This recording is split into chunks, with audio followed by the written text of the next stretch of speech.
Here's the connection you're missing. A soft body equals a soft mind. You cannot expect to have a rigid, ironclad emotional frame if you are living in a soft, undisciplined body. Physical training teaches you to handle discomfort. It teaches you to be under tension and not break. When you stopped training, when you started prioritizing convenience over discipline, you lost your tolerance for stress and you lost your grit. So now when emotional stress hits you, when the baby cries, when the wife complains, you don't have the physical or mental stamina to handle the load. So you collapse. So how do we fix this? How do we take the man you are at the office, the competent, stoic, powerful man, and bring him home? We have to change your relationship with chaos.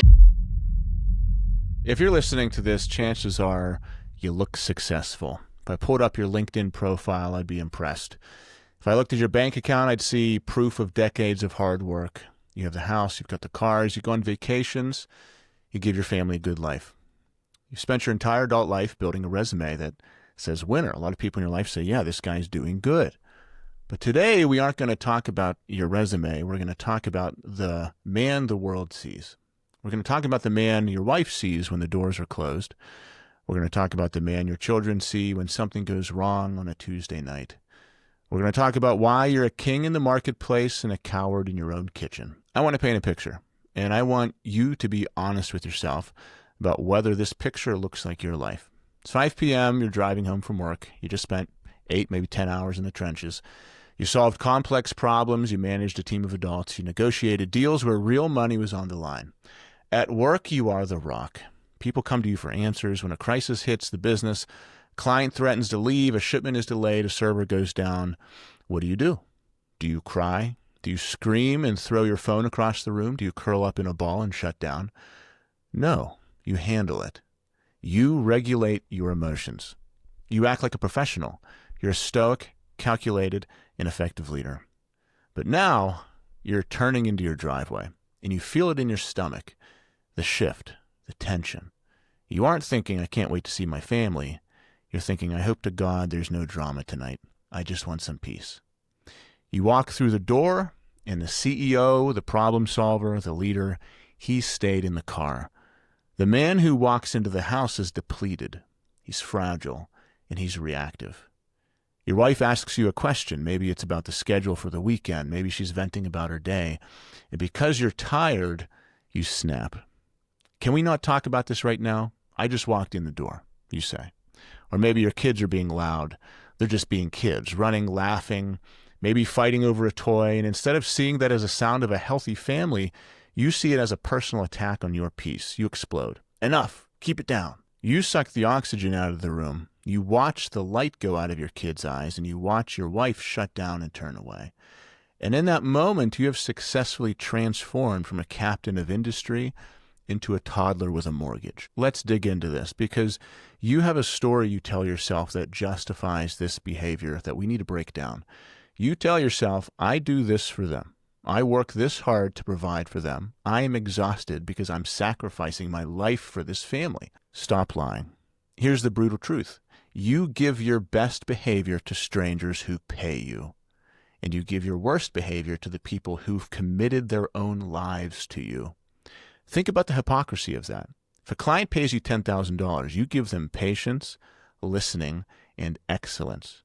Your wife gave you her life. She gave you her youth. She gave you her dreams. She bore your children. And she gets the scraps. She gets the leftovers. She gets the short fuse and the eye rolls. You are telling your family every single day that your patience is for sale and they can't afford it. You carry 500 pounds of responsibility at the office and you wear it like a badge of honor. But you crumble under 5 ounces of emotional stress at home. Why? Why is the strong provider so emotionally weak? Because at work, the stakes are financial and you respect money. At home, the stakes are emotional and you have let your emotional muscles atrophy for 20 years. I want you to think about what this is doing to your legacy. Because I talk to wives, I hear the other side of the story, and they tell me that their house doesn't feel like a castle, it feels like a minefield. Their family's walking around on eggshells. They're constantly scanning your face. When the garage door opens, the energy in the house changes. The kids stop playing. The wife tenses up. and they wonder which dad is coming home today. Is it the fun dad, the guy who buys us things and takes us on vacations? Or is it the angry dad, the stress ball, the guy we have to be quiet around? And guys, if your family has to modify their joy to manage your mood, you're not being a leader. It's being an emotional terrorist. You're holding the happiness of your home hostage based on how your day went at work. If you're in a good mood, everyone is allowed to be happy. But if you're in a bad mood, everyone has to be miserable. That is weakness. That's a man who has zero control over his internal world, so he tries to control the external world to make himself feel better. And you might be thinking, Chris, you just don't understand. My wife nags. The kids are out of control. My job is incredibly stressful. Just give me a break. I hear that all the time. We can't be perfect. We're trying our best. Just give me a break. I don't care. You are the man. You claim the title of head of household. That title is not just about paying the electric bill and providing. It's about setting the emotional thermostat. And right now, you are the thermometer. You just react to the temperature of the room. If it's chaotic, you get chaotic. A leader sets the temperature. And let's be honest, this weakness isn't just in your head, it's also in your body. Look in the mirror. Most of the men I'm talking to right now, and you aren't the athlete you used to be, but you talk about the athlete you used to be. You've traded your physical edge for comfort. You've got the dad bod, you're soft around the middle, you get winded going up the stairs. You tell yourself it's because you're busy, because you're building your empire, but deep down you know it's because you got comfortable. And here's the connection you're missing. A soft body equals a soft mind. You cannot expect to have a rigid, ironclad emotional frame if you are living in a soft, undisciplined body. Physical training teaches you to handle discomfort. It teaches you to be under tension and not break. When you stopped training, when you started prioritizing convenience over discipline, you lost your tolerance for stress and you lost your grit. So now when emotional stress hits you, when the baby cries, when the wife complains, you don't have the physical or mental stamina to handle the load, so you collapse. So how do we fix this? How do we take the man you are at the office, the competent, stoic, powerful man, and bring him home? We have to change your relationship with chaos. And I want to use a metaphor from the gym. Even if you haven't touched a weight in 10 years, you understand physics. Think about a deadlift, a heavy bar, 400 pounds of iron sitting on the floor. Gravity is pulling it down. That weight is dead. I don't care about you. It doesn't care about you. It has no feelings. It just is. Now imagine a strong man walking up to that bar. Does he look at the 400 pounds and get his feelings hurt because it's heavy? Does he scream at the bar, "Why are you doing this to me? Why are you so heavy today?" Does he take it personally that gravity exists? No. He respects the weight. He knows it's heavy. That's the whole point. He doesn't argue with the iron. He just lifts it. But then you go home, and your wife's in a bad mood. That is weight. Your kid's tantrum. That is weight on the bar. The chaos of a messy kitchen. That is just emotional weight. But instead of lifting it, you argue with it. You act like a victim. You say, why is she acting like this? Why is she doing this to me? Why can't these kids just be quiet? Why can't I just have some peace? You're the 45-year-old man arguing with gravity. You're trying to convince the weight not to be heavy. And because you're arguing with it instead of preparing for it, it crushes you every single time. We need to treat a screaming toddler or a stressed-out wife exactly like we treat a heavy barbell. It is not an insult. It is not a personal attack. It is a load. And it's time for you to get strong enough to move it. I'm going to give you a tactical framework. This is a tool you are going to use tonight. And I'm going to call it the Emotional Deadlift. It involves 3 specific steps to handle emotional chaos without losing your control and losing your cool. This is the exact framework I gave my members of Men of Fire today on our call. We all shared stories of losing our control together as fathers and exactly what we were going to do today to stop doing that. Here's what it is. Brace. Step 1, the brace. When you lift something heavy, you don't stay loose.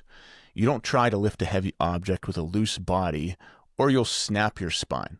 You need to brace yourself. You tighten your core, you take a breath, you create internal pressure to protect yourself. But at home, you walk in loose, you're unguarded. You just want to relax. So when the chaos hits you, you have no protection and you snap. So the next time you feel the trigger, when the noise gets too loud or your wife criticizes you, I want you to physically brace. And I mean literally. So tighten your core. Take a deep, slow breath through your nose. Create a little bit of internal pressure, but slow things down for yourself. And this will send a physical signal from your body to your brain. We are under a heavy load. Stabilize. Don't speak, don't react, just brace. Step 2 is the stance. Call this the eye of the hurricane. Imagine a hurricane. 100-mile-per-hour winds, destruction, chaos. But in the dead center, if you've ever seen this, you see the military planes, they fly into the dead center of the hurricane. The eye, it's perfectly calm. It's perfectly still. And most of you, when your wife becomes a hurricane of emotion, like they sometimes do, you try to stop the wind by yelling at it. You spin with her. She goes to a level 10 of emotion, so you go to a level 10 of anger and resentment. Now you have two hurricanes colliding, and you're both destroying the house. You must become the eye. The heavier the chaos gets around you, the stiller you must become. You become a mirror, not a magnifier. You stand there braced, grounded, and you hold the line. You don't try to fix her feelings. You just show her that her chaos cannot move you. That is what makes a woman feel safe. Not your money, your stability, your consistency, and your dependability. Step 3 is the rep. And this is where the actual work happens. In the gym, the rep is moving the weight from A to B. In your home, the rep is staying silent when everything in your body wants to scream. So when you're furious, you have the perfect, sarcastic, hurtful comeback loaded in the chamber. You might have even thought through this argument earlier in the day, and you know exactly what you're going to say. Hold your tongue. Speak calmly. Don't defend yourself. Don't explain yourself, but I know what you're thinking. But Chris, that's hard. It burns. I feel like I'm going to explode. I need to. Good. That burning sensation, that's the feeling of weakness leaving the body. That tension you feel in your chest, that is your emotional muscles tearing so that you can grow back stronger. If it was easy, it wouldn't be training, just like the gym. If you didn't want to scream, staying silent wouldn't be a rep. Every time you want to snap and you brace and you hold the line, you just hit a personal PR with emotional self-control and you just got stronger. Here's where you get it wrong, and this is why you feel like you're losing. You think winning means you fixed her or you fixed the chaos or you fixed the problem. You think winning means the kids stopped crying or your wife admitted she was wrong. You cannot control those things. Trying to control your family's emotions is why you feel powerless, because it is an impossible task. So we're going to change the scorecard today. Success is, I did not lose my frame. If the house burns down, if the dinner is ruined, if your wife is still mad, but you stood tall, you acted with integrity, you didn't raise your voice, you didn't become a child, then you won. You maintained your power. You cannot control the storm. You can only control the man standing in it. So listen to me. You don't get strong muscles by avoiding the gym. And you do not get emotionally strong by praying for an easy life. Some of you are praying for a peaceful week. You're praying for your wife to be in a good mood so you can have a good night. Stop doing that. You are praying for atrophy of these muscles. You should be praying for weight, for resistance. You should be looking at the chaos and saying, good, let's see if I can lift this. Let's see if my willpower and self-control has gotten stronger this week. So this week, here's your directive. When the chaos hits, and it will hit, do not run, do not hide, do not resent it. Look at that stressful situation like a loaded barbell sitting on the platform. Step up to it, brace your core, become the eye of the hurricane, and hold the line. The heaviest lift you will ever perform is not on the squat rack. The heaviest lift is holding your frame when the world is begging you to lose it. So stop arguing with gravity, pick up the weight, and rise. If you're still listening to this podcast, then that means that you're a man who wants to rise and you got something from this and you want to change your life. What I'm going to ask you to do is, if you haven't left a 5-star review yet for this podcast, please do that on Apple, Spotify, or wherever you listen to it. And most importantly, share it with a father. Tons of fathers this week were tagging me on Instagram and sharing this on their profiles.